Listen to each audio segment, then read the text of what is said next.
depuis l'après-guerre. Parce qu'en réalité, le discours de Mélenchon, comme le discours de Todd, comme le discours de toute la gauche pseudo-sociale et progressiste, c'est de dire que ce qu'ils appellent l'extrême droite, qui est en fait le nationalisme du XXe siècle, hein, qui se comprend par rapport à une logique capitaliste, industrielle, européenne, etc.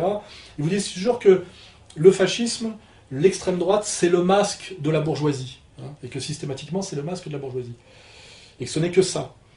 Ce n'est pas totalement faux. Mais en réalité, on se rend bien compte que la bourgeoisie d'argent, finalement, contrôle tous les opposants politiques.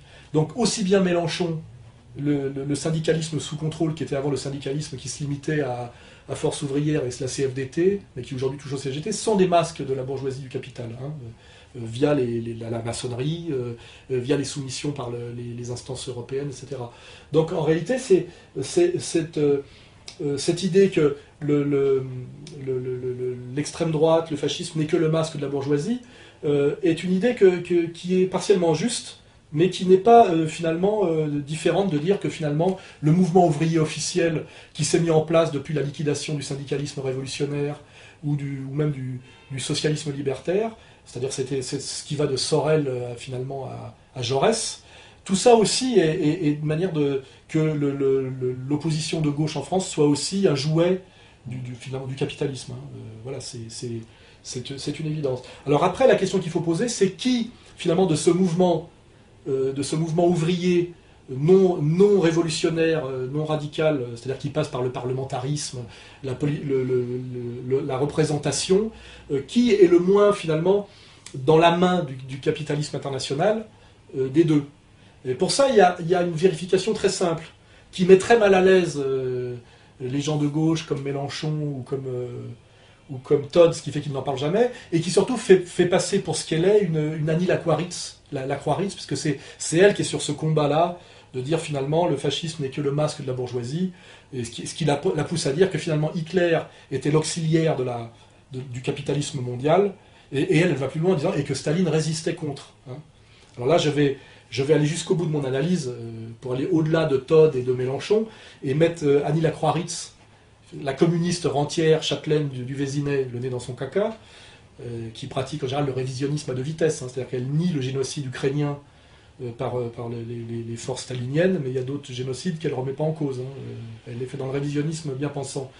Alors je vais lui dire que si elle avait raison, et qu'on va aller au cœur des choses, que Hitler n'avait été que le masque de la bourgeoisie capitaliste pour empêcher la révolution sociale, marxiste, léniniste, incarnée par l'Union soviétique, ce qui est un peu aussi ce à quoi fait semblant de se raccrocher le maçon socialiste Mélenchon. À ce moment-là, à Yalta, on aurait vu Hitler, Roosevelt et Churchill assis ensemble sur la dépouille de Joseph Staline. Hein, ça veut dire que effectivement, face à la menace rouge, à la menace socialiste, anticapitaliste, effectivement, comme prétend Annie Lacroix-Ritz et comme l'admettent tous les autres implicitement, effectivement, le capitalisme américain représenté par Roosevelt aurait marché la main dans la main avec cette bourgeoisie fasciste qui est le masque de la grande bourgeoisie Hitler pour exterminer le vrai danger qui était la menace communiste ô combien réelle de l'URSS triomphante, etc. Or, que s'est-il passé dans l'histoire réelle, quelles que soient les lectures qu'on peut faire effectivement de l'ambiguïté de toute cette époque, en lisant Stas Mullins, en lisant Douglas Reed, en lisant Ezra Pound, en lisant voilà, ceux qui ont effectivement montré les ambiguïtés de toute la montée de l'entre-deux-guerres, etc. En dernière instance, ce qui est sûr, c'est qu'on a l'Amérique capitaliste qui a financé à fond les ballons Joseph Staline, donc le communisme soviétique, pour mettre à mort ce soi-disant auxiliaire de la bourgeoisie fasciste qui était Adolf Hitler et le Grand Reich allemand. Et ça se vérifie puisque à Stalingrad, qui est le tournant de la guerre, les soviétiques gagnent contre Hitler, qui ne faisait jamais qu'empêcher, soi-disant, le bolchevisme d'envahir l'Europe capitaliste. Hein, c'était quand même sa fonction objective, d'être le rempart du bolchevisme. On voit bien finalement que ce rempart du bolchevisme a été mis à mort par la puissance américaine capitaliste en finançant à outrance Joseph Staline, car, je le répète, la victoire de Stalingrad, de Staline contre Hitler, s'est faite par un apport massif, systématique et inconditionnel de matériel militaire et d'argent américain et que c'est avec de l'armement américain et avec de l'argent américain que Staline a pu vaincre Hitler à Stalingrad.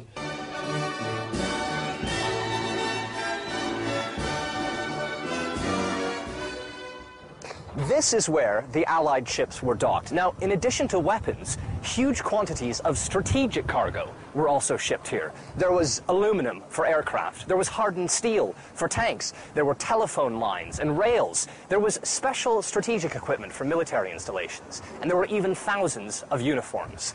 But because an army marches on its stomach, there were also hundreds and thousands of tons of food destined for the bellies of the Soviet forces.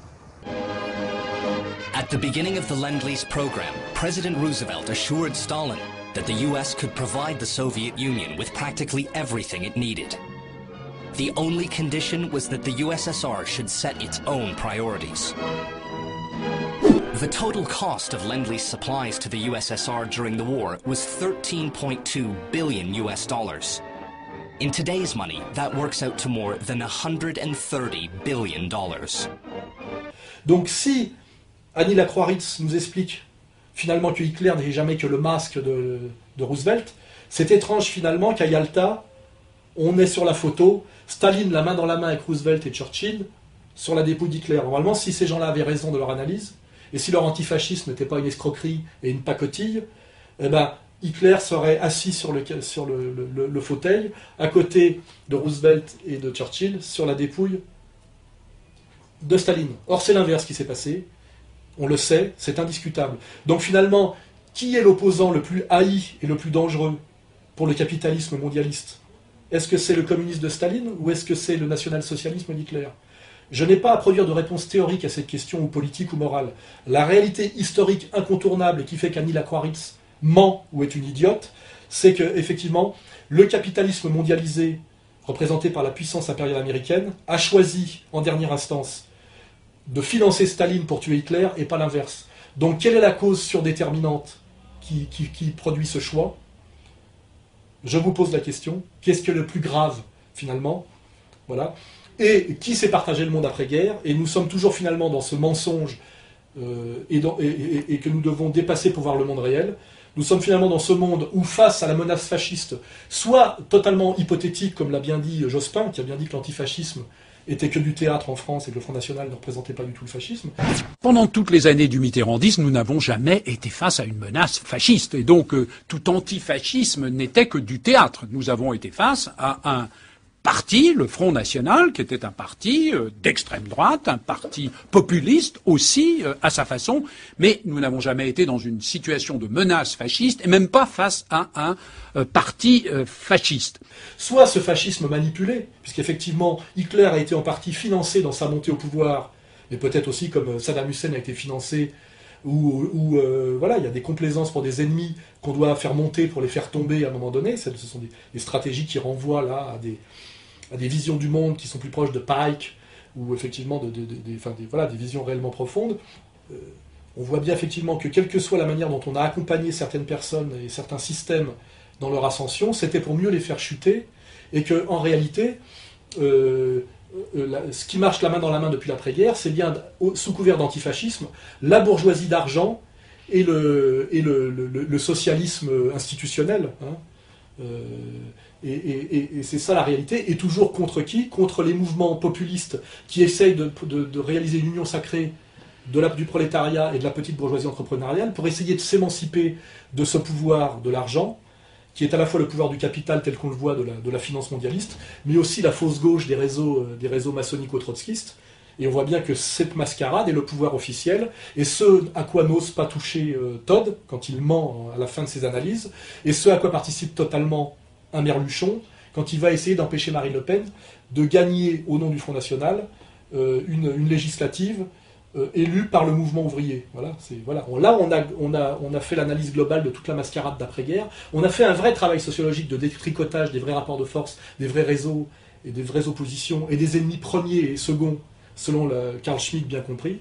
Hein. Il semblerait que même si le capital n'aime pas le rouge, dans sa hiérarchie des ennemis premiers et seconds, finalement, il préfère s'allier au rouge contre le fasciste que l'inverse en dernière instance. Hein. Et qu'il estime que le fasciste est bien plus dangereux donc pour ses intérêts de classe bien compris que l'inverse, sinon il serait absurde dans ses positionnements ou dans ses choix. Hein, voilà. Ou alors il faut trouver des causes surdéterminantes qui sont peut-être au-delà du monde matériel et rentable, mais peut-être là on replongerait finalement dans la mystique et dans la religion cachée. Voilà. Mais là c'est une analyse il faut faire ce travail de sociologue jusqu'au bout, honnêtement. Voilà. Et je défie quiconque, que ce soit Annie Lacroix-Ritz, que ce soit Merluchon, ou que ce soit Manuel Todd, de venir là me porter la contradiction sur l'analyse globale que je viens de faire, sur le mensonge de l'antifascisme face à la photo de Yalta. Hein. Voilà. Je finirai.